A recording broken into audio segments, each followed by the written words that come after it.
Oh, good evening and welcome to Rangers Radio. Very sad night for Rangers Radio, but we lost one of our own, the one and only Broxy Teddy, Billy Brackett, his friends, his family, passed away last night and is no longer with us. A great friend of the show, a great supporter of the show, was always there for us, a tremendous individual who became a great friend of a lot of us, myself, Fox, Hoot and Mac in particular. A true working class hero, a legendary man, and one of the greatest individuals I've ever had the privilege to meet.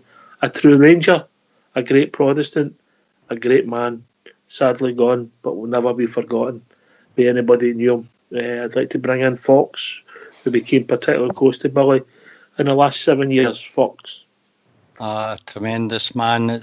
He was one of the people that you meet once in your life, Foxter. Once you've met him, you'd never forget him. God, did he make us laugh, Fox? Did he make us laugh? I remember the time he got Alexa for his Christmas. He was trying to get it to work after his show, and it was just pure comedy gold. And, and the things he said to that Alexa, it just cracked us up. And sometimes he had us laughing that much we were in tears. He had a tremendous personality, mate. When I got the news at 8 o'clock this morning for Hoot, I was devastated, but I've thought about it all day, and he wouldn't want you to feel like that, because that's not the way he went through life, mate. A real fun guy who followed Rangers all over Europe and further afield. Just loved the Rangers, and our condolences go to Cathy, his wife, and his boy Billy, who are also tremendous Rangers fans, mate. I mean, Rangers, he just lived and breathed the Glasgow Rangers. Very successful man in his working life, and when I mean it, and when I say a true working class hero who came through the ranks and ended up successful, but he was just a bear, and when I mean a bear for the scheme in Greenock, and a bear to the end of supporting the Rangers, mate. Great man, and on an individual basis, when I lost my father, mate, he was a great supporter to me and my family, mate, and I'll never forget him for that. He's always been that type of person, mate. I don't think there's a Rangers charity that he ever missed. He would get strips and give them away if anybody was trying to raise money. Absolutely tremendous that way. For me personally, he introduced me to loads of what you could call Rangers stars, and not just in the way that you see them at a night out, mate, and you get to talk to them for a couple of minutes. He got me into company with Willie Johnson and Colin Steen, and we spent weekends with him, mate, and it's completely different seeing the guys are that down to earth as well. He also introduced me to Jim Hanna, who was another Rangers servant for many, many years and very good at his job. Sadly missed at Rangers, if you ask me. The thing with Billy was always his positivity, mate. Obviously, he's had that big C for a long, long time, but the way he dealt with it, his positive attitude, his love of life and smiling and laughing and cracking silly jokes. He might have been one of the worst singers I've ever heard, but enough. But oh God, mate, see on Skype about two. People would need to realise we spoke every night for years, into the wee small hours, and he had a Yamaha organ, mate, which he wasn't the best at playing, if you were being honest, and he was probably a worse singer. Les Dawson. About 2 o'clock in the morning, how his missus ever got to sleep, I'll never know. It was, and people will be wondering why we're going on like this, mate. It's because of the virus that's going about. We've only get the chance, in all likelihood, to pay our own respects to him on the day that he's buried, mate. And so we decided to do a wee bit at the start of the show, But we've also got to be honest, mate. Broxy Teddy was one of the driving forces keeping the enthusiasm Rangers Radio going, mate. He was always there for Rangers Radio, and he was always enthusiastic about the show.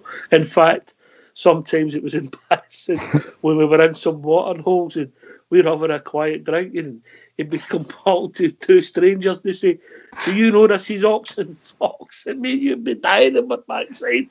And they wouldn't have a clue who we were right enough, but that was just Roxy, yeah. Aye, without a doubt, mate. Without a doubt. You know, but what a man.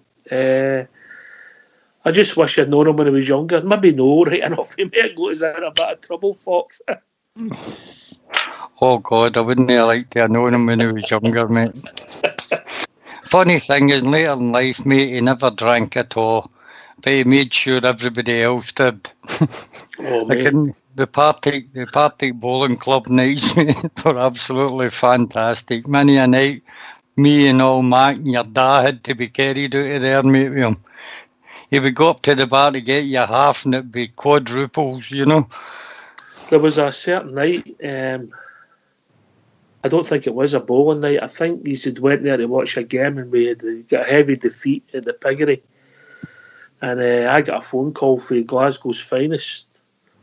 You're the next to King and such, and my father. And I couldn't get a response anywhere at home. I couldn't get him, my mother. I couldn't get a hold of you because I knew he'd been with you. And I was just about to drive up to find out, and I got my mother on the phone. And they'd been with Broxy Teddy, and because you said too many halves, you took a wee livener over when you came in the bus. You were comatose when you get back home. So it was sex, drugs, and rock and roll, and the average age was 72. I ended up in East Kilbride, mate. And the police took my old man home. That's how they phoned, because they couldn't get hold of my mom. And as I say, the average age was 72. So for a while, you get still game loyal. And I did say something when he was going through his illness, mate. He never had any but praise for the people that were treating him in the beating, mate. He loved all the doctors and the nurses that looked after him, and as I say, he never stopped praising them. And thank you to all them that kept him going for all the years while he was going through his illness, you know. He used to be saying, "I've got the beats in the morning. Oh, I need to go to Tesco's in the morning. I'll get him a bottle of malt, that doctor I like." He was always bribing the doctors, I think that's how he kept him alive, mate. Brilliant, man. But brilliant. Just the laughs, Fox. An individual and such a genuine family, mate. Miss him. It was one of the, as I say, one of the best things in my life, mate, when he came into my life. So thank you very much, Broxy, and rest in peace. Can we send a message to Hoop, who became his big Carolina on here? Hoop, I think you, mate.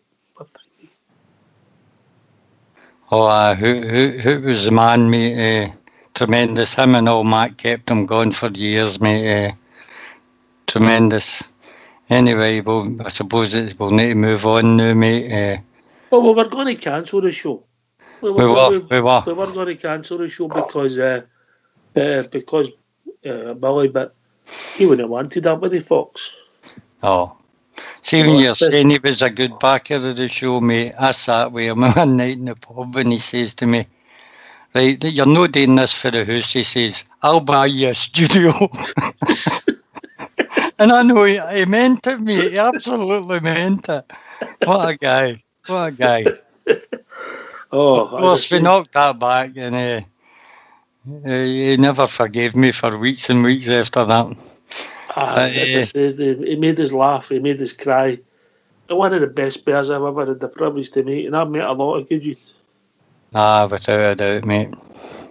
As I say, he'll be sadly missed by hundreds upon hundreds of people that he met in his life, mate. Yeah, right. And he'll sadly miss that we've got them on the ropes, mate. Aye, well, that was the thing he was hanging on for. He wanted to see Rangers hit 55, mate. Aye. Unfortunately, we've let him down there. Well, when we do that, and I hope it's soon, mate, you'll be one of the guys we'll all be thinking about. So, thanks, Broxy, Kathy, and young Billy. Thank you. Aren't you a wee tune for us, Fox, aren't you? I have. I hope nobody thinks it's connected to what Nothing we've to just do been with- talking about. We're moving on. Right, okay.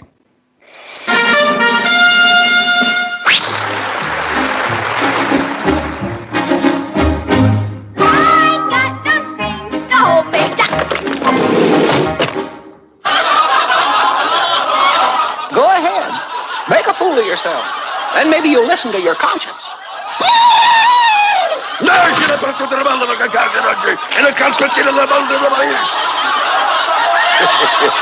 You.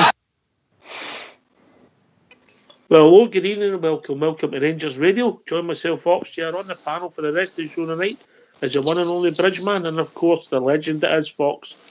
Once again, evening, gentlemen. Can I say a big good evening to you and Foxy Oxchair? And can I say to all, a big good evening, a big good evening to the boys in the lobby and to all the Rangers fans listening in all over the world. Sad night. Everybody, go on. Good evening and welcome to Rangers Radio. Obviously we played that tune because this pantomime of Scottish football just keeps going and going, Fox. I know you were in a wee bit of shock today, but I know you caught some of Mr. Doncaster, and then lo and behold, we get a statement for Inverness. What a headshot, Fox, eh? Oh, it's been solid since Stephen Gerrard done his first stint on TalkSport. I think it was on the Thursday, and every day it's just been a bombshell after that. I think we've got the SPFL rocked with the way the board have went about it, and the headshots that came from some of the other clubs as well is just mounting tremendous pressure onto them, and I can see him no even lasting a week, mate. All right, Bridge, so if people want to join us, what's the number? The number's 0141 356 1972. Or join us at Skype at rangersradio.online. We've brought into the call with the one and only Old School Blue because Fox is on the panel tonight. We'll be joined by JFK. Evening, JFK. Evening, Oxshare. Evening, Fox. And good evening, Bridgeman. Evening, Jimmy. Just like to say my condolences to Broxy. Didn't know him, but I heard you guys talking about him a few times that, so pass my condolences on there. Sad day for his family. Sounded a good character. Somebody that I'd like to have spent a couple of sessions with, so, but there you go. But other things to discuss, as we all know, about the smoking gun. I think that was loaded today and fired. Absolutely brilliant. So there was a Inverness statement was reasonably lengthy. I don't know if everybody picked it up, but there was one paragraph. I don't know if you picked that up, JFK. I did, mate. That's the one that says, without going into the specifics at this time, please know that we will testify to the bullying and threats made against our club on Friday the 10th by an SPL board member, and the threats against others by the same SPFL board member, and how these threats were reported back to the centre and to the SPFL CEO directly on the day with evidence at any independent investigation with the proper and appropriate scope, should there be one, or at any further subsequent action thereafter. These were threats and not robust conversations. So that came after Mr. Doncaster had said that he'd heard about the robust conversations, yeah? Yeah. But that would be the kind of thing a bully would say to you, Fox, wouldn't it? A bully would say, I wasn't picking on that wee guy, I was only chatting to him. Sorry, can you just leave me at the moment? Aye, sure, mate. Bridgeman, that's the kind of thing a bully would say, innit? I was only chatting to him. I think he's said something like that multiple times now. And really and truly, I think the more times he says it, the less convincing he gets. Because now he's turning in and saying, well, look, so what? Somebody shouted at you. What's the matter with you? Was there something? That's basically what he's saying. And you know, when he starts off saying we're all professionals on here, and yet he's going to condone or even cajole somebody to do something, and really and truly, the guy's losing it. I think he's losing it. I think Jimmy's right. He's losing the plot altogether now, by the sound of it. All right, we've been joined by the news hound, a great mate of mine, CC. Evening, CC. Hi guys, how's everybody doing? All right, All right, look after CC. yourself. How you doing? No bad. I was just phoning in to just my condolences for Billy. Yeah, mate. I was this morning when you text me, regarding it. I was actually in the bath and there's a neighbour that's been going about. It's just moved into a scheme this day, and I was like, I know that guy, and I was trying to figure out my head where I knew him from, and I was trying to wonder out if it's somebody when I've been out with Billy and Fox and that at the end of the AGMs and things like that. Have I met that guy? And that's how I was thinking about him. I was sitting in the bathroom and I was thinking, Billy, how's he doing? And then you text me and I was like, for fuck's sake, you know what I mean? He was a great gentleman, one of the biggest gentleman I've actually met at Ibrox, Rangers supporter, just a great guy, and he would do anything for you, and you know that yourself, he would do anything for you, but he will be sadly missed, and my heart goes out to Kathy and his boy Billy. Here, mate. Aye, as we said earlier, mate. He's a one-off, mate. A one-off. Yeah. A big man, big in stature, but big in heart, and funny man. Sometimes an unconscious comedian. Some of the stories they told us, do you know what I mean? All they done it was hilarious, and you're like, is that true? Do you know what I mean? But some of the stories were unbelievable. He told us, but he was sadly missed. Here, mate. We've also been joined by young Port Bear. Evening, Port. All right, boys, how we doing? How's your good self, mate? Very well. Sorry about your pal, guys. He's a guy that's well known down in my neck of the woods, Port Glasgow and Greenock. So my condolences go to his family and that, boys. Sad day. He was a big man in that part of the world, mate. Well known. Oh, aye. Yep, very well known. Very well known, mate. So, aye. This afternoon, Douglas Park and stuff. Oxford. Big day again. Massive day. And I'll tell you what we're going to do, mate. We're going to go through, if you've got the stomach for it, we'll go through Donald Park's questions and answers, which was, that was the start of Doncaster being put in a headlock, I think. Yeah? Aye, totally agree with you. Yep. All right, so I'll do the questions and Bridge can do the answers. What a cop out that is. Can he phone a friend? Oh, dear me. I notice he's not saying anything. Are you there, Bridge? Yeah, are you off the table yet? I'm listening. Don't you worry about that, pal. None of this unfairness. And no rough It's not a table, it's a pulley. Did you like that, JFK? Oh, definitely. I'm glad he's didn't know me. Right, here we go. Number one. It's been the tumultuous few weeks in Scottish football after everything that's happened. Sitting here now, what are your overriding thoughts and emotions? Bridgman. Oh, pal. Right. I've just done the first question, mate. Oh, sorry, I've missed out on that one. I do apologize. You've done the first question. Right, yeah. Okay, I'll read it out. The answer is, I have to say I am currently feeling a range of emotions. Pride, sadness, frustration. Pride because I'm experiencing something very rare and special. That's been the chairman of the Rangers Football Club. Sadness because I'm just a football fan. I've been around Scottish football as a fan, sponsor, shareholder and investor for over 50 years. And it's really disappointing to see what's being allowed to happen to the game in Scotland. Lastly, frustration because I unequivocally feel what we are doing is right and important for the health of the game and all the clubs in Scotland.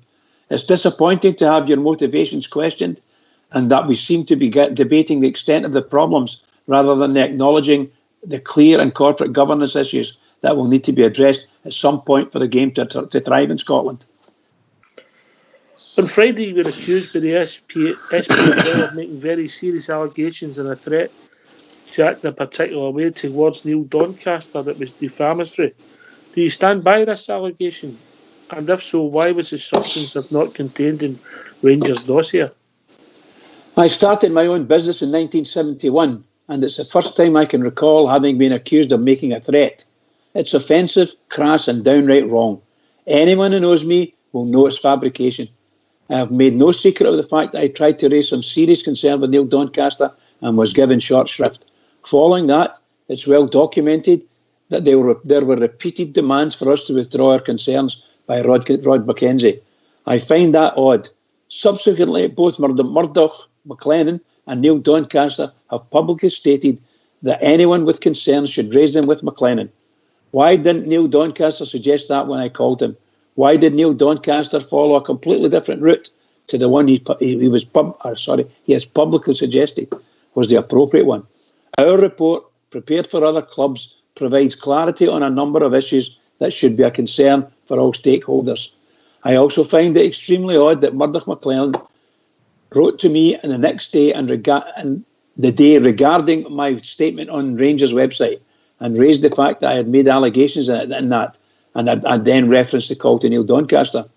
It's clear from his letter that his response is in relation to Rangers releasing a statement rather than any attempts to raise concerns with Neil Doncaster. He certainly didn't mention a threat. It's rather strange and perhaps convenient that it gets thrown into the mix weeks later. It's categorically untrue. I also replied to the SPFL chairman and referenced the previous complaint to the club had made about comments attributed to him by Private Eye magazine. That's McLennan speaking about. I asked for clarity on whether he had made those comments or not. No assurances were forthcoming, which I find odd, given the allegation has dogged him since he arrived at the SPFL.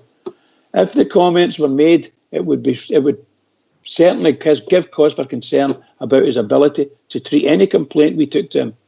Perhaps this is a question he could answer the next time he sits down with himself for a Q&A. Mm-hmm.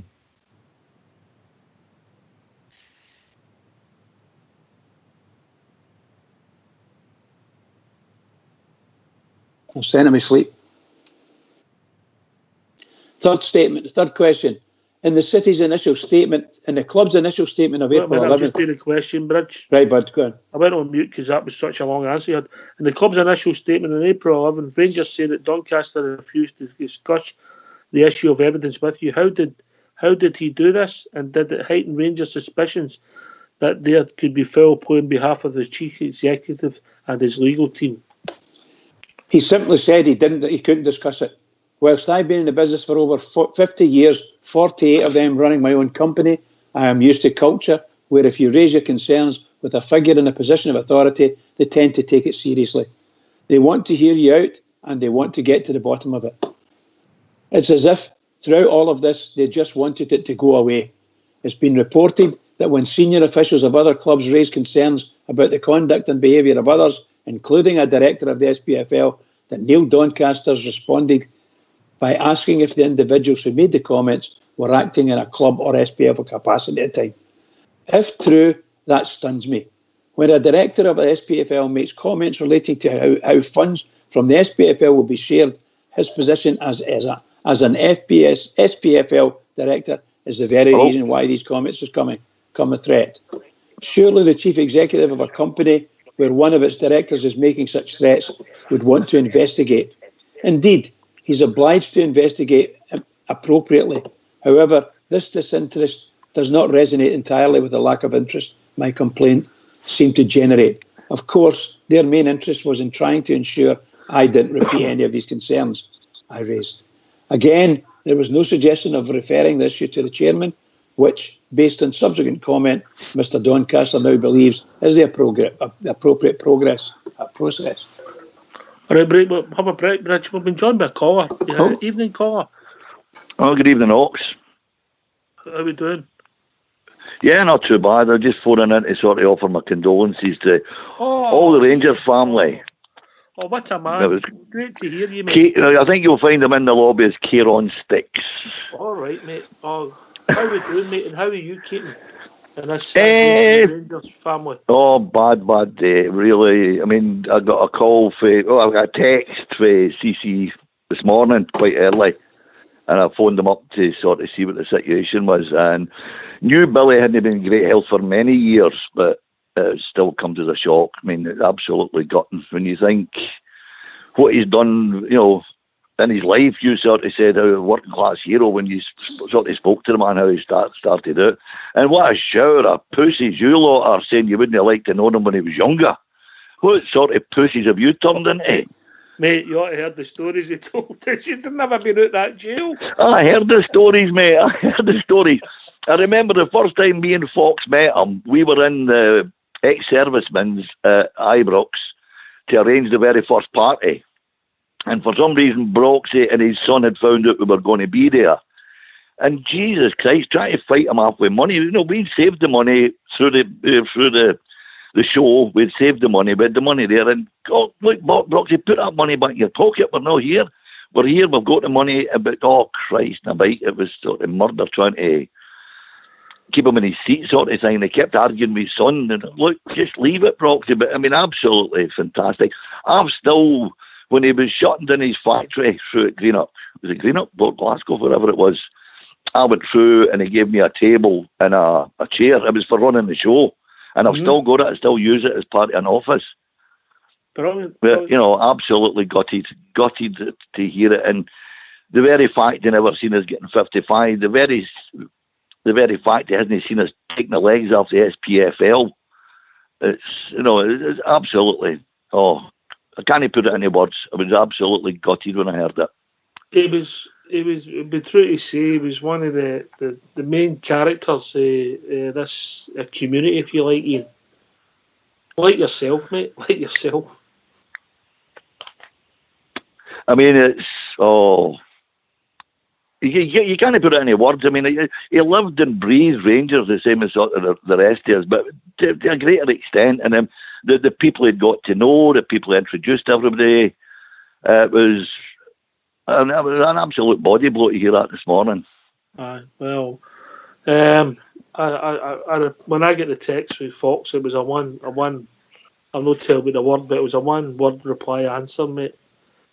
And then I text CC, who anytime I spoke to him, which was quite regular, by text or whatever, he always asked how Billy was doing, and I gave him an update of how his illness was going.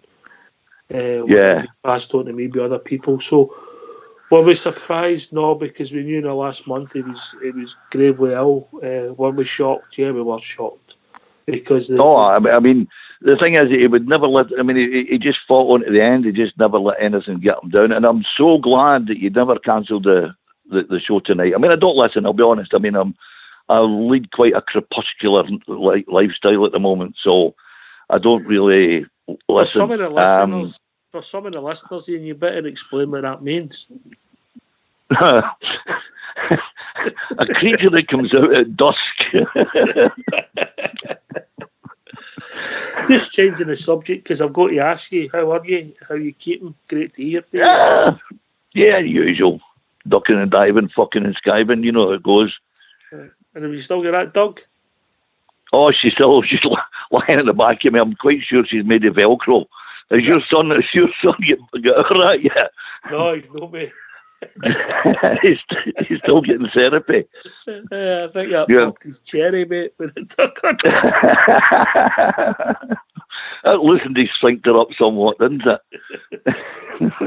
She's only a pup then. Aye. Well, she's 6. That's her 6. She was 6 in May, 1st of May. We birthday party there for her. But I just hope everybody's doing well with this lockdown sort of thing. I mean, we just got to wait it out. But that just shows you how low they'll go to try and use this to try and hand another tainted site, another tainted title to the Tamperers. Do you know, I'll say this to you, Ian. See in the last decade, maybe even longer, our PR's not been right. And we said that years ago. they'll put us in a corner years ago. I mean, if anybody's ever seen the Spider's Web, I don't know who it was that done it, and it shows you Kenko and Fritzl and all the rest of them, and where they all started and where they've got relatives working. And somebody was saying, is it McLennan or somebody like that? Has got somebody working at Deloitte's, and they bring in Deloitte's to do the inquiry. I mean, these people have got no shame. These people have got no shame, Ox. Sorry?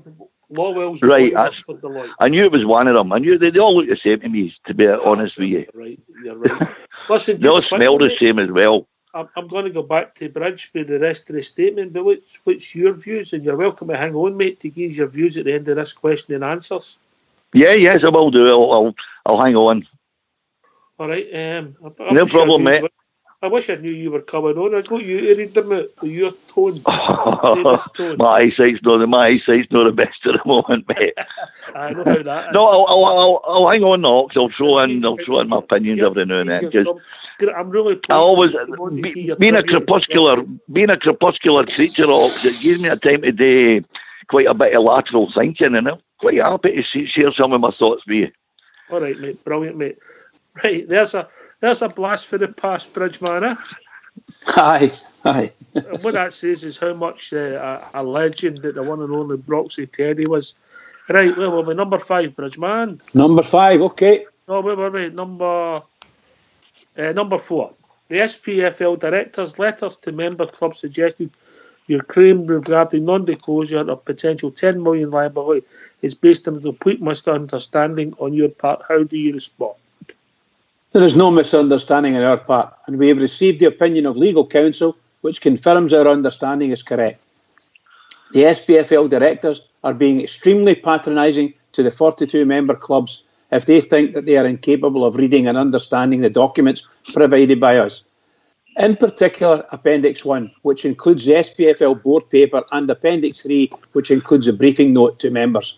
The central point, which the SPFL directors are deliberately avoiding, is that the briefing paper to clubs specifically refers to significant commercial risks and refund claims from broadcasters in the section relating to voiding the season. However, no mention of these risks and refunds in relation to the SPFL proposal was contained in the briefing paper. The argument made in the SPFL director's letter that no decision has yet been taken to bring an end to the competition applies equally to voiding the season and calling the season on a points per game basis. Yet they mentioned the liabilities as arising only in relation to the option where the rejecting and the omitted completely in the option if they were proposing. This is serious misrepresentation. The SPFL has said your managing director, Stuart Robinson, has failed to meet his duties in this regard through gross breaches of confidentiality. How do you respond to this accusation and the slight on Stuart's character? I find this one really intriguing and insulting. Stuart made his concerns known at the SPFL board level repeatedly, and this will have been minuted. We as a club followed a legitimate process of attempting to open dialogue with the chief executive. Stuart has a duty to the shareholders, i.e. 42 member clubs, which he felt was compromised by SPFL executives' failure to deal with his concerns. Indeed, I think Neil Doncaster suggested in an interview we should make our evidence public. We had no intention of making it public, as we recognise it was an issue for the member clubs. It took just 90 minutes for the SPFL to jettison that confidentiality and make matters public. Stuart has been first class throughout this. He's made significant personal sacrifice and taken a lot of flack for doing what he and many others believe is simply do it the right thing to do. Is Stuart's position in the SPF board now untenable, and if he's removed, would the club's influence in SPFL decisions be diminished and not keeping up with its standing in Scottish football? Why would it be? He's raised genuine concerns about corporate governance. We've then shared our concerns with experienced counsel and with significant knowledge in this particular area. He's confirmed many of our views and pointed out other failings which go beyond our initial concerns. We then spent a significant amount of time preparing a detailed document providing the facts of the situation. Throughout all of this, we've continued to take legal advice and ensure we do things in a proper manner. Several pieces of legal opinion. Both ours and some instructed by others are referred to in the final report. If you take a view of all the legal advice given to the various parties, it clearly shows that there is detail that the members should have been made aware of and they were not privy to. If Rangers' call for an independent inquiry doesn't receive the necessary backing at the EGM on Tuesday, what course of action will the club take? Could you take it even further to the SFA, UEFA, or even the Court of Arbitration for Sport? Well, that's a decision we will need to make at the appropriate time. Several clubs have indicated they would consider voting for your proposal but are concerned about the cost of an independent investigation. Would you offer to cover the cost of any investigation? Cost should never be a barrier to proper governance. If our resolution is passed on Tuesday, we will be willing to fund the costs of an independent investigation covering the scope outlined in the resolution. Have you been encouraged by the number of clubs who have contacted Rangers to offer their support following the submission of your dossier? Yes, there's an apparent culture of fear, as we can see from the number of clubs that privately seem to have an issue with some of the things that I've raised, and those prepared to speak publicly. I understand that. I look at the way we have been treated. I would have also highlighted the treatment of Anne Budge and Dave Cormack here, individuals who have invested significant sums into their clubs and Scottish football as a result. Anne Budge raised the subject of loans and advances and was criticised by Doncaster and the SPFL, who claimed she was mistaken. He then made a great deal about the difference between an advance and a loan and how the SPFL lost money when they loaned money to Gretna. Then you read a quote from Gretna administrators saying they didn't receive a loan and got an advance only. The Gretna accounts for administration back this up, as do the SPFL accounts. Incidentally, so there are a number of contradictions. Then you have the SPFL questioning the words of Dave Cormack at Aberdeen. They've contradicted a statement he made in print on the Aberdeen website and on Radio Scotland. So in the space of a few weeks, you've had the SPFL publicly criticise ourselves, Anne and Dave. What have Anne and Dave done? They've invested in their teams and put much money cash into Scottish football. What kind of message are we sending to potential investors in Scottish football? The SPFL responded selectively to the allegations in it, but didn't address two of them. That Doncaster failed to report allegations of bullying between clubs to the board, and that reconstruction was a red herring that would require renegotiations of a new TV deal with Sky. Have Rangers received any responses to these allegations yet? Every response they've given has been selective and patronising while attempting to cloud issues with semantics. Their responses typically raise more questions than answers. Neil Doncaster states one thing publicly, but acts differently. He certainly didn't want to help me raise serious concerns. Only he can answer what he did with the reports he received from other clubs on bullying. It is interfering that when he was asked on Radio Scotland, he gave a very narrow answer, distorting the question to allegations of bullying against the SPL staff when that wasn't the question. It's fairly clear he answers what he wants to and in a way that confuses the issue. On the subject of reconstruction, you have to ask yourself, why were the executive happy to allow 15 club representatives to waste considerable amounts of their own time and energy on reconstruction talks that were never going to get off the ground? It was disingenuous not to have that declaration early on. It's ironic that the SPFL talk about our EGM, properly constituted within the rules, wasting time and money, yet at the same time they are happy to send letters of clubs on a wild goose chase on something the SPFL knew faced significantly more challenges than they acknowledged. They are there to serve the members' clubs, a fact that often goes overlooked. Sorry about that.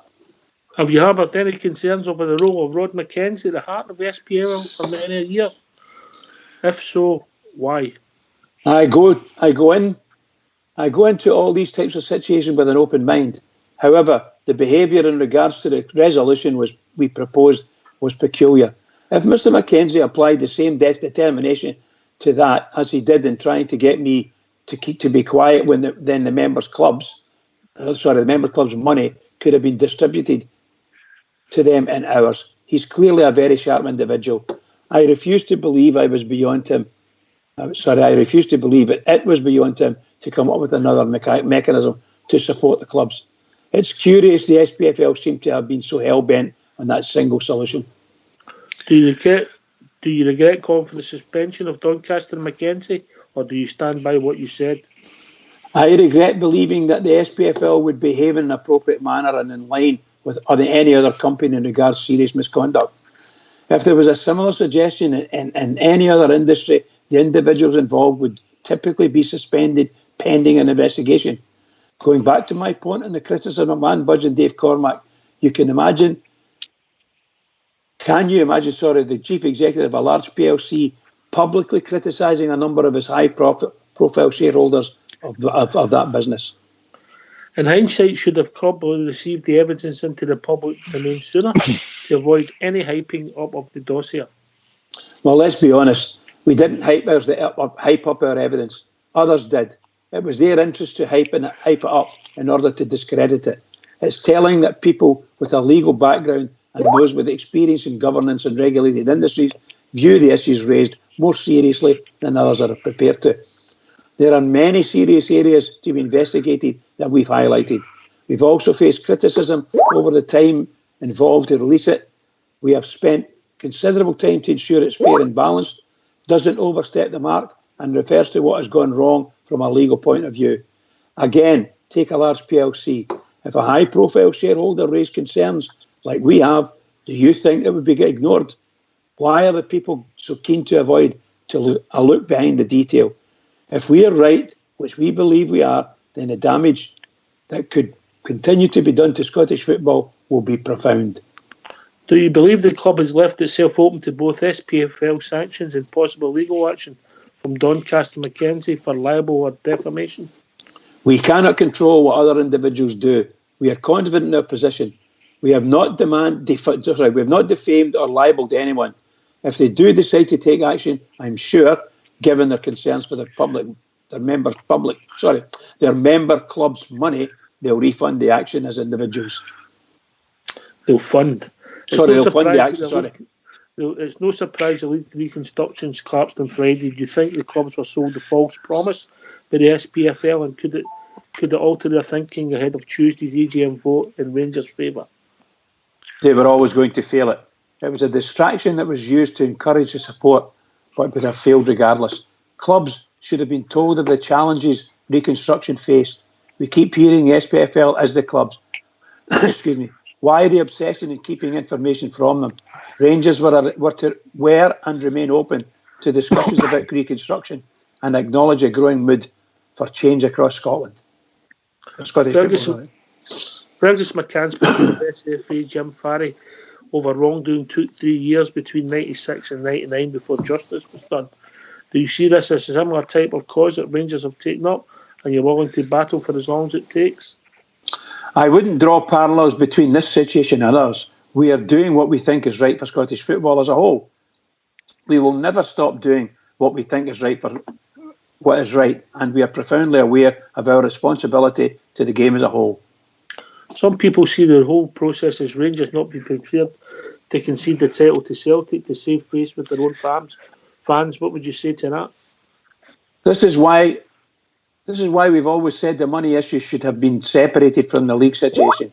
The money issue was critical for a number of clubs. It made it very emotive. We have no issue with what the member clubs decide. Indeed, that's what should happen in a members' organisation. However, our issue is the SPFL's failure to inform them fully.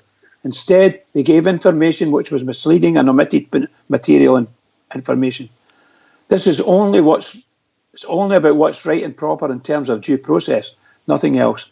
It's about ensuring that Scottish football has proper corporate governance and leadership that acts on behalf of all member clubs. In your view, why do you think the SPFL were in such a rush to end the season prematurely? I'm still puzzled by that one, and that's another reason we feel an independent inquiry is necessary. There is no possibility of the season being completed on the pitch as a result of the COVID-19 pandemic. There's a genuine fear that the game won't be played in Scotland until the autumn. How would you pose the issue pertaining to the Premiership campaign are resolved? Well, that's not entirely in the gift of the clubs. We need to work with the various stakeholders, including the government, the medical profession and the players, and try to come up with working solutions. The fact that the business model of a Scottish game renders English shooter behind closed door games not viable means the club could be without important tranches of income for up to 9 months. The last Rangers account said an additional 10 million would be required to cover the season. How will Rangers meet the financial obligation in this unprecedented situation? The funding gap referred to has already been filled by existing investors. How close were you to fresh investment from Stuart Gibson before the pandemic struck? And how confident are you this will still be in place when we return? All of the potential new investors remain fully engaged, and we will be in a position to announce something in the next couple of months. Finally, how do you think Rangers have come out this whole episode, and will you have any hesitation in the future about taking similar course of action if you feel it's required? This episode is far from finished. Rangers will have no hesitation in future in shining a light on poor governance, or corporate governance. I would like to think the SPFL might recognise its failings and accept that an independent investigation is necessary. It is not too late for them to do so consensually and start to build a better future for Scottish football. There we go, and that was a question and answer at Donald Park. We'll take our guest, and he's not a guest, he's a legend of Rangers Radio. Ian first, then JFK. Hey, the first thing I'd like to say is hats off to Douglas Park. It's good to see that Rangers have managed to get somebody as a spokesman that's got a set of bollocks. For too long, we've just sort of sat and waited. We just rode the punches. I regularly used to say, if we keep running, they'll keep chasing us. And we need to dig in now. And I'll tell you what, if it doesn't go our way, I hope we take a flamethrower to the whole of Scottish football and waste it. Leave it with nothing. Raise it to the ground. Put tatties in Hampden Park as far as I'm concerned. Excuse me. A Pyrrhic victory is still a victory. Remember that. Mm-hmm. It's the first time for at least a decade, mate, maybe longer, mate, since we've been on the front foot with PR, yeah? It is. We're not even on the front foot with the PR. I mean, we're sorry. How would you say? It's like a siege. It's like an old medieval siege. We're keeping throwing these big bricks and they're just bouncing off them. They've got such a hard neck, Ox, that you just can't believe it. The amount of lies that's getting listed out, this is the lies you're telling. And they're just shrugging their shoulders and moving on. Bullies. JFK. Oh, it was tremendous. It was tremendous to read. I've read it about 6 times a day. I kid you not, mate. It really fills me. Oh, yeah, I've got tea breaks. You know, she gives me tea breaks. This is what we've been looking for. You know, I've always said since they dumped us in 2012. You know, this is them getting their comeuppance again. The karma's a wonderful thing, but to listen to read Donald Park and his Q&A was absolutely fantastic, and I'll agree with what Ian says. No, we've now got a set of cojones now, and let's go ahead with them. Let's go right ahead with them. They're fearful. Listen to some of the things that I've heard today, and some other things that I've been told. You know, they're running, and it'll not be long. You know, I wouldn't even use Hampdump as a tatty field. You know, it's not even worth that. Absolutely wonderful, mate. From start to finish, brilliant. When you tell the truth, Port Bear, you've nothing to hide. Finally, Ox. Finally, it's all. This jigsaw's coming together, mate. It all started off, the other day with Rangers dossier coming out. Douglas Park now come out. Inverness Callies came out, and they're saying there is bullying going on. So the jigsaw's coming together, mate. If you stick to the truth and you're not telling lies, you're not doing anything wrong, mate. You can't be hung for that. But the lies are now starting to unwind to Mr. Doncaster, and he better get his wee taxi ready to get him out of his office, because his position's becoming untenable, mate, because it's going to get worse. Inverness Callies are the first, mate, and I can just see a snowball effect. They're the first team to come out and do a statement that's pretty damning towards him, to Mr. Douglas Park's been added. So fair play to Rangers, and I'm finally glad they've got a spine, mate. The PR department deserve a lot of credit. It's the first time in a long time we've had anybody fighting my corner. As a Rangers fan, I always felt I was on my own.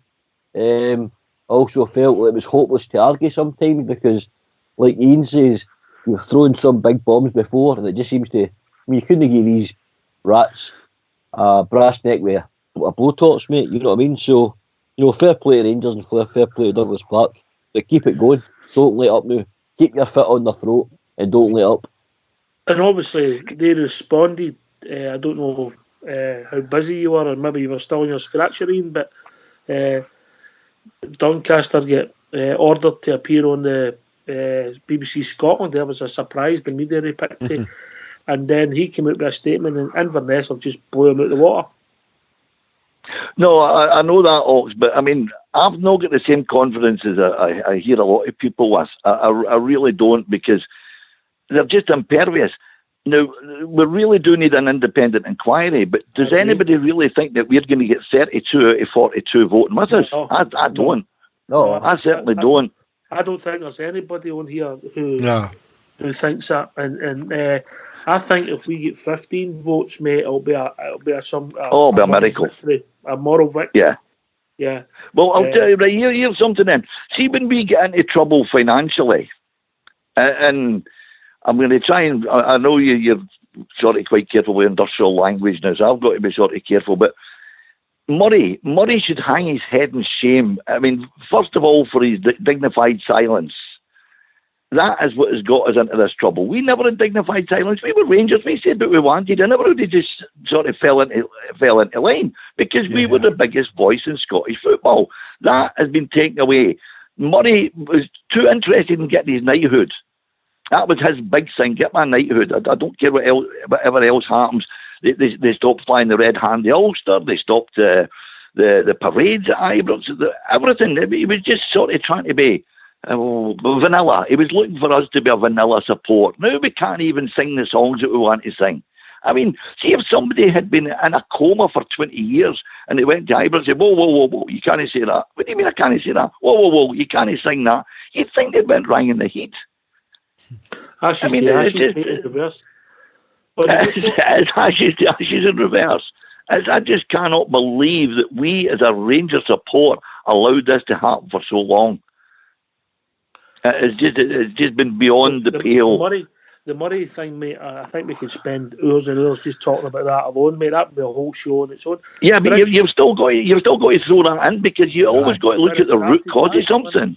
When it started, mate, you might be right. When it started, we were too busy celebrating, and other people were getting organised. Maybe. Well, I mean, we've been told that we were too busy sort of singing songs and all the rest of it. They were reading books and getting themselves educated. And when you look, I mean, it's so inbound. Local government riddled with them. Regional government riddled with them. John Reid even took it to Westminster, were riddled with it. The police riddled with it. The judiciary riddled with it. I mean, everywhere we turn, every major bastion in this country is riddled with the beast. Yep. I think we've been joined by Jim 115. Evening, Jim. How you doing, guys? All right, mate. Right, Jim. I see the Doncaster's on the Herald and more, but I've no really kind of read into what he's actually been saying. But my point here is about this crackpot field trialist Michael Stewart again. Didn't he see his comments earlier on there? Who? I wouldn't even let him. Don't even read that twat. You're right there. Who was the first one? Who was the first one you mentioned? Oh, there's only one guy. I'm talking about the field trialist. That's who I'm talking about. Oh, sorry, I thought it was two people you mentioned. I never. No. Mate, he is two people. He's fucking delusional. I wouldn't even give him oxygen on his fire, mate. Yeah. Obviously, it was just his comments earlier on there going on about Rangers' behaviour since this has undermined some valid criticisms. So, what is it with the guy? He's saying we're right in one on, then he's saying that we're behaviour. What behaviour is it? I've seen a lot of people asking him on social media. What behaviour is it that we've done something wrong here? It's absolutely unbelievable. Bridgeman, in you come, mate. I know you've had concerns about the club, but I think the majority of the support are happy the way we're walking through this process, because I think it is a process, and that's what we've done. We've walked them through a process.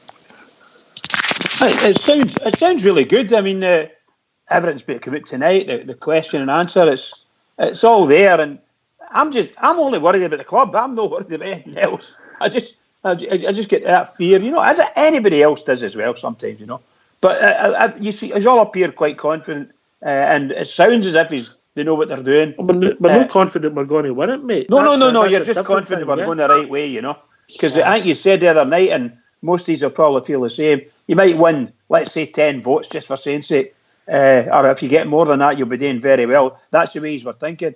Well, it was said, let's wait until it comes to Monday, maybe Monday night, Tuesday morning. You might start to see a lot of different. Well, you're seeing it now. That Inverness Cali letter is a cracker. So we'll see what happens. That's all we can do. Keep our fingers crossed and hope that the Rangers pull it through. Because if the Rangers pull it through here, they'll not be there for 2 minutes. That's for sure. Can I just come in for a second? Yes, mate. On you go. Hey, if you remember when we get into financial straits, again, we'll leave Mr. Murray out of it, but he was a root cause. When we get into financial straits, every pundit that was ever on any bit of television, newspaper, anything else, all become experts on financial irregularities. There's none of them seem to be becoming experts in governance of a company. The police, a lot. The basis for that. Sorry, the basis for that is pretty simple. Your responsibilities as an executive. Oh yeah, you've got fiduciary responsibilities and other responsibilities, but governance is always done in the articles, and they're sort of proven that they have not stuck to the articles. But what I was going to say was the police raided Ibrox, if we remember, and took away evidence. Why are they not kicking in the doors of Hampden and take away the evidence to prove the wrongdoing? We're not going to get an independent inquiry. I do not believe for a minute we will get an independent inquiry. But what we do need is is no longer a civil matter. This should be a criminal matter. We need somebody to and the police should be involved. Say again, sorry? It would need somebody to make that complaint. Well, surely that's going to be are Rangers keeping their powder dry? Have they got another couple of big bombs to drop on Tuesday morning at the EGM? And if not, are they going to be prepared to sort of say, right, there you are, Mr. Plod, there's your evidence, get in there, kick your doors in and let's see. Because they'll be in there at the moment, shredding 24 hours, 7 days a week, they're going to be shredding evidence. Guys, can I say something before we go any further here? Yes, I see this Doncaster or stories getting thingied in the next few minutes about this Doncaster. And his chief executive breaks his silence on the alleged threats by Rangers chairman Douglas Park in response to the offer for Hingway to pay for the independent investigation. Just get a wee eye on social media, because apparently it's breaking shortly about this. Well, if it's in the Morris paper, it'll break within the next hour usually. But we'll see. Maybe he's done another question and answer with himself. GFK, you're quite good at that. The question and answer, I'm the only person that talks to me, mate, so I know how he feels. There's not much more I can say about Ian's added that. Where do you think this is gone then? Where do you think this is gone? You've heard my assumption at last night. I don't think we'll get an independent inquiry after the vote on Tuesday, but I do think we'll garner enough votes that we can go forward with a no confidence motion with the clubs, and I think we'll get between 15 and 20 votes, mate. I think this smoking gun today, I think that will help Rangers' cause. But it's a bit late for some of them, as I said last night. I just think that where were you when Rangers needed you? All these weeks ago when the Rangers were trying to keep Scottish football from being taken down into the mucky mires of the corruption that is in the SPFL. They could have come out with their letters and said before their statements about their whiz-bullying, and Rangers and ourselves can prove it, but they didn't. And as I said last night, if reconstruction had been agreed yesterday, they wouldn't have given a jot about Rangers, but now they're trying to jump on their coattails. But I'm like Ian, I don't think we'll get an outright 32 votes to go forward, but I think we'll get enough votes to make people stand up and take notice. I don't think I've not heard anybody think we'll get that number of votes, Portbear. No, on this show, mate, we've all been pretty unanimously agreeing on that we're no chance we'll get the vote. But if we could put a dent, we get, as Jimmy says, 15 to 20, to jump onwards and agree with what we've put in our statements and stuff, then it'll go a long way.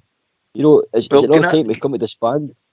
Is it not come time to disband the SPFL and the SFA now, Oxshire? Consider one body, rebuild it with a new vision, with a constitution that is fit for purpose. That's what we need. Disband a lot of them, mate, and start again. It's the only way it's going to, go forward. You can forget about that, mate. That sounds too much like common sense, Port. Can I come in for a minute, Ox? On you go, mate. Aye. Now, does anybody think that if Reconstruction had been passed, that Anne Budge would have done anything remotely in favour of us? Ian, that's what I said last night. We discussed that last night. Aye. None of them would have done it, mate. You're 100%. That's what I said last night. We wouldn't be sitting having the conversation if they'd have came forward and put Reconstruction. There it is. You've got your 14, 16, 16, whatever it is. Hearts, you're not getting relegated, so you're all right. So. Inverness, who would have become up as the second place team for the championship, along with the winners, Scumdy United. But they would have come up. So now they've come out and telling us all that there's been bullying done. When Rangers said that they had clubs that came forward and said that there was bullying there, it wasn't the Rangers accusing them there was a bullying. It was clubs telling Rangers that there'd been bullying. And that's correct. Rangers they were just carrying the message. Yep. And then when Rangers came out and said it, Ian, it was as if Rangers said that you're bullying. No, other clubs told Rangers. So as I said last night, and I'll say it again, I've no sympathy for the Hearts and the Invernesses and the Partick Thistles and Stranraer. You should have stood by Rangers, because Rangers are trying to do this for Scottish football, no for whatever trophies that can be won this season, whether they're tainted or no. And they should all be ashamed of themselves, Ian. Can I come in? I agree with what you said about David Murray. On you go, Bridge. First of all, I'd just like to say, Ian, lovely to hear you, pal. You're sounding great. Can I just say that? And can I also say, seriously, if this is true, what Jim was saying, that there's another statement coming out from Doncaster. It's on Twitter, and it's to be the Herald this morning. Yeah, if there's another statement coming out from him, I don't know anybody else that can make as many statements as that man. He's in every radio station based on his information tonight. Everybody wants to speak to him, and he's not saying anything. Nobody can completely understand exactly what he's saying. So I would never. Don't you think the Hollycombe's pulling his string? Oh, I would absolutely. When you're a patsy, mate, you do with your tail. 100%. Oh, I mean, without a doubt, he got his job because of Tenko. Right. There is no question about it. Tenko got him that job. Well, see the Partick Thistle statement, Oxshire, right? Yes. We know Partick Thistle voted for Hearts, right? But the fact of the matter is they've now come out and said that they have a copy of a letter that they sent to the SPFL board regarding the situation about Reconstruction and other things going forward, and it was tantamount to be bullying. But they were willing to hold on to that to see which side of the bread was going to be buttered better. And now when it didn't go the right way for them, when the bread fell the wrong side up, they decided to release these documents. Hell mend them, mate. Hell mend them, whatever happens. If they get relegated, I've not got any sympathy for them. This is a fight that Rangers need to win for Scottish football going forward. So hell mend them. I mean, has MD kept an eye on the things that Motherwell are saying? And did MD see, it was on Twitter or something, I don't do Twitter, but somebody sent it on to me. Well, Motherwell with their Twitter feed or whatever, I don't know how it all works, but they were showing a Motherwell Rangers game, and they had Motherwell versus COVID-19. That's what they had up in the top left-hand corner. That just shows you the depth of hatred that runs through the Scottish game against Rangers. And you know why? Because we're the most successful club in the world, and they don't like it. They fucking hate it.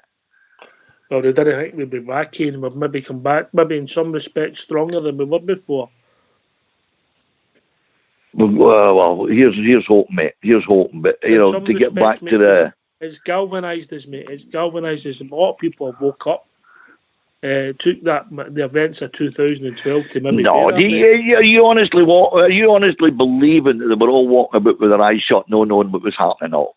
Come on, they were grown men. They knew exactly what was happening, but they were prepared to take the 30 pieces of silver. They were prepared to sort of get the trousers down, bend there, let Tenko did what he wants, and then move on. No, I'm talking about our club. Yeah, our club how many times did I say, wait a minute, we're not acting properly. We're not acting like Rangers here. We're just taking everything that's thrown at us. Right, I mean, right back to the cup final in Manchester when we started getting shafted. And probably before then. Maybe before that. And that seems as if it was yesterday to a lot of us, but that was 12 years ago now. Jim, I know. Oh, Jim's gone. Port Bear. What I'm hoping, mate, is I hope Rangers, as I said earlier on, I hope they don't, take the foot off the gas now. I think we have to see us through to the bitter end. Douglas Park's doing a fantastic job. He's just in the doors. He's not been there a long time, but he's just taken over as chairman. And I think he's conducted himself very well, mate. He seems strong. He seems, determined to see this through. And, you said earlier on, hopefully common sense will prevail.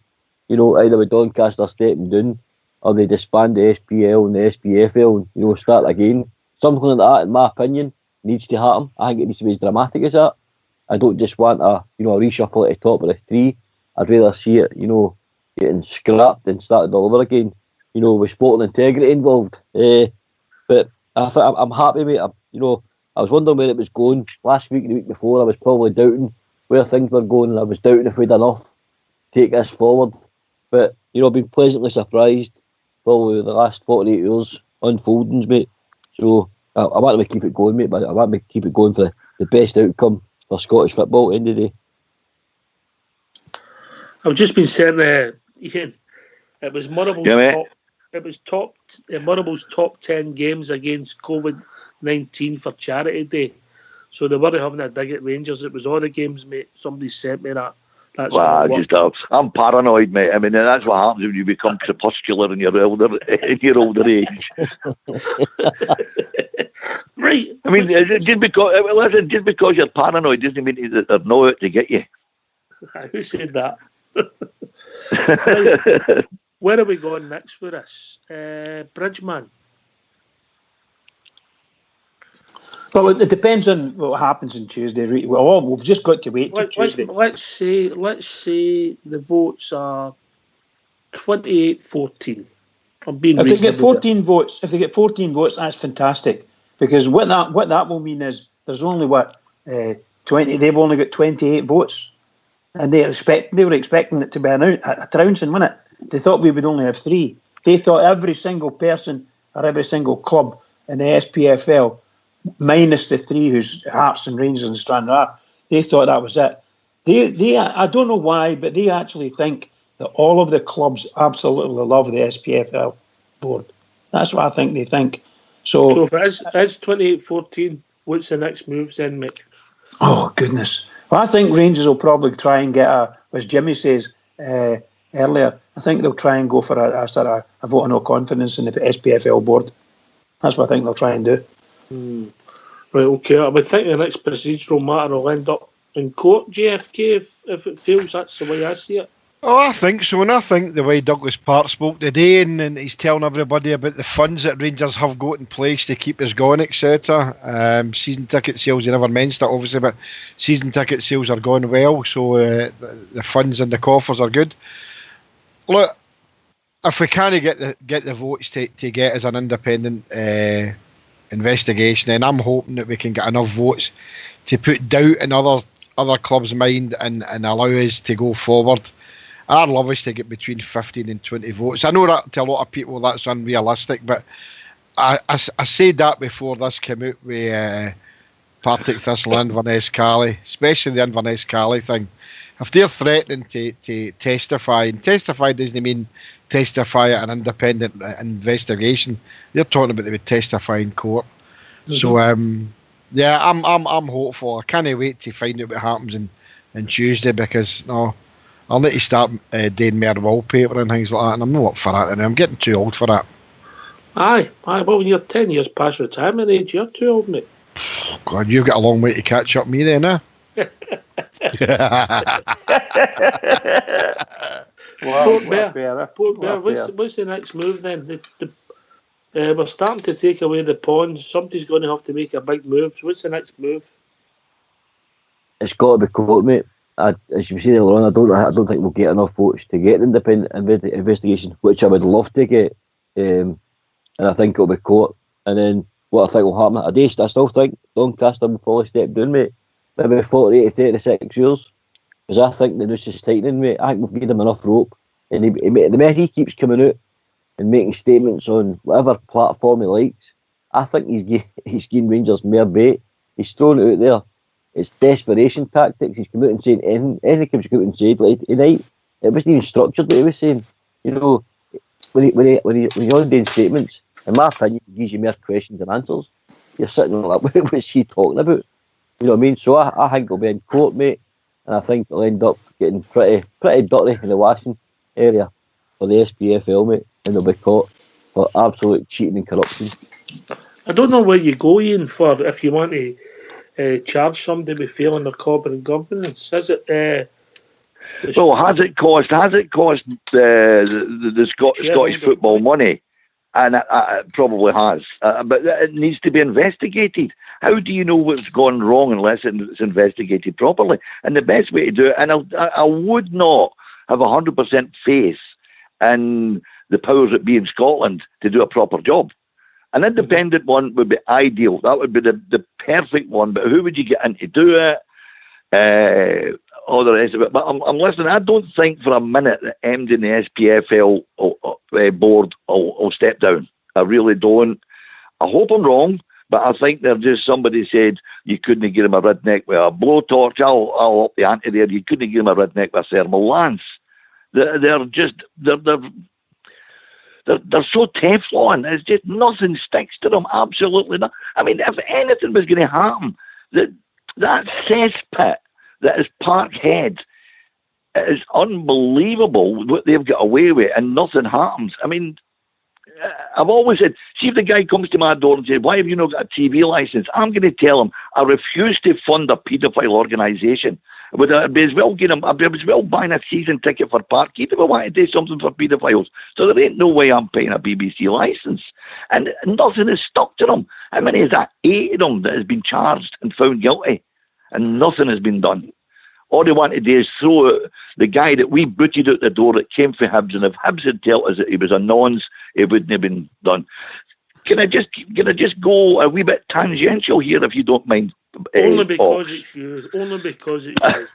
Now, I did say that I was having quite a bit of lateral thinking when I phoned in at first. Mm-hmm. Now, they're looking for volunteers for this vaccine. And by the way, we need a vaccine against stupid before we need a vaccine against coronavirus. But anyway, they're looking for volunteers for experimenting with a vaccine. They're looking to empty the jails because of the close proximity of prisoners. The jails are bursting with nonces and paedophiles and all the rest of it, the majority of whom are Celtic supporters and members of the Catholic Church. Why don't we just say, right, here's what's happening, you get out there, you're getting injected with everything we need to inject you with. It's just a lateral thought, that, mate. Just a thought you've been having, is it? Just a thought I've been having. I mentioned it to CC Barrell and a couple of others, like-minded people, and they've agreed with me. I would like to see you've changed, but you've not changed at all, have you? Oh, I think I became more moderate. Maybe. I thought you were going to say modern there. No, moderate. Brilliant, mate. Only you. But think about it. All I'm asking people to do is think that one through to the end. I don't hear anybody arguing. No. It's widely believed that that's a possibility. It's widely believed. And right. See all the ones that are listening for the dark side, I hope they go running and screaming, and I have to say anything, I'll no back up in court. We're on where we go next. I do believe the same as JFK said. I don't think we'll get the votes, which is, when you think about it, it suggests that there is a cabal, because they're not thinking with their heart, they're not thinking with their heads, and they're not thinking about the good of the game. If we go to court, what's going to happen then? What happens to Scottish football? And I don't want people to say we don't care, because we're going to play someday. I know we haven't got any fondness for the clubs. But what happens to Scottish football? Because ultimately that affects us. JFK, then Bridge.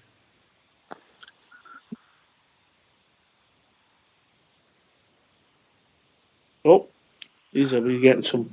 Bridgeman, you can come in first. JFK must be getting his piece ready for tomorrow. Bridge? You mean if we go to court? If we go to court right now? If we go to court Wednesday morning, what happens to Scottish football? Well, obviously it's an abeyance anyway. But I think from a shall we say, a governance perspective, it's completely screwed. It needs to be some decision has got to be made, whether it be through the courts or whether it be voluntarily. It's got to be made, and it's good that to be honest, what you said just a minute ago, I think it was Ian that said it's proven that there is a cabal of some description running the thing, and it's really wrong. And they need to get rid of them. They need to change it all and probably change SFA as well. I don't know how they're going to do it, but it have to come through legally. That's what you can get in the courts, but it might take a while. You'll not be able to play football until it's all done, will you? Correct, mate. Correct. Port Bear. It has to be football-minded people, mate. People with Scotland's best interest in heart, as in footballing matters. Like what Bridgeman says there, unless you get a board set up with these, football-minded guys, and guys like I'm talking about, I know people will crack up. You guys like Walter Smith, footballing men, Graham Souness, to name but a few. I know I mentioned Rangers guys, but these guys I think should be at the top of your game, even if it's only an advisory role, to see how best to run your leagues in Scotland. We had leagues going back years, Oxford, that were great. They were, all the big teams on your Dundee United, your Dundees, all the derbies were on the leagues. The leagues were great when Aberdeen were chasing their tails in the 80s and 90s. It was a fantastic time for Scottish football. A lot of money in it, great players, most of the teams. And that's the way I'd like to see it going back.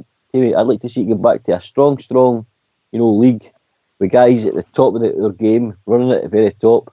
And that's going to attract investors, mate. If we don't get this right this time, and if these guys are outed, we don't get it right, it's going to be detrimental for the future of our kids and our kids' kids for going watching these teams. We need a strong league and a strong board and big investment to make this league, what we all want it to be. It's been proven before, it can be a strong league, and that's where I want it, mate. Well, I stopped looking at the clock. We've actually run out of time tonight, Bridge. Listen, I want to bring back Fox just to say the last few words before you go to your good self, Bridge. Fox, to say a few words, just a couple of words quickly about our mate Billy.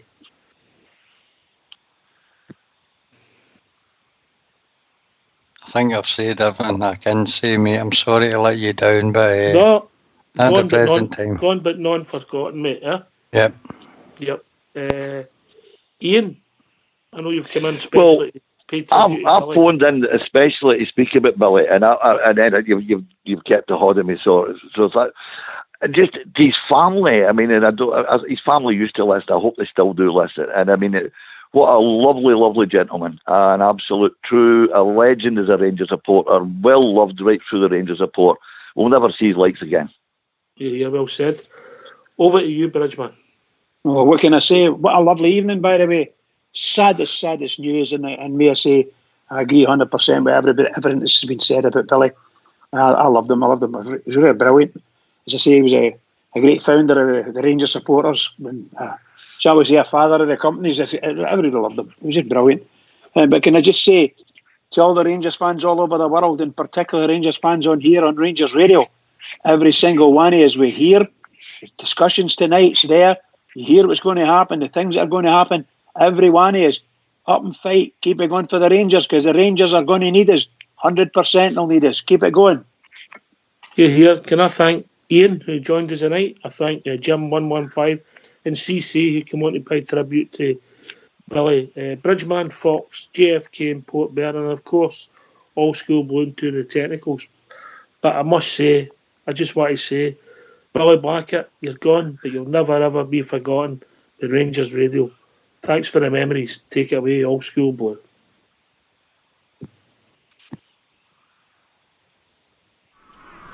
Now, Dunbar McCready forward to Michael John, to Dickey, back to Cunningham, and it's Morton over to Young, a neat pass to Brand. He hits it on, and yes, it's a goal! Listen to that Ibrox crowd roar as Rangers start the new year with a wonderful goal. And listen to Callum Kennedy as he sings with the crowd, the Rangers chorus. Have you seen the Glasgow Rangers? Have you seen the boys in blue? They're admired by all who know them. If you saw them, so would you. Loved by all, they are good sportsmen. For fair play, they top the pole. There's a roar that beats old Hampden when they score the winning goal.